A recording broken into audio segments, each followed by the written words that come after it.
Dalawang kilometro mula sa nasirang simbahan ang isang lumang kampusano o sementeryo kung saan biglang dati nakalili ang kanyang kapatid, lolo at mga magulang.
Para sa kaalaman ng bagong henerasyon, bakit lumubog ang bayan ng Pantabangan?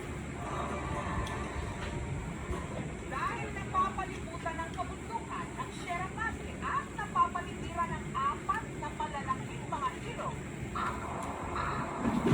Nakita ang potensyal noon ng bayan ng Pantabangan para gawin nila na magandang kombinasyon ng mga bukid at para gumawa ng kuryente. Kaya noong dekada 70, inutos ng pamahalaan noon na palubugin ang bayan ng Pantabangan. Buwang dito sa tao.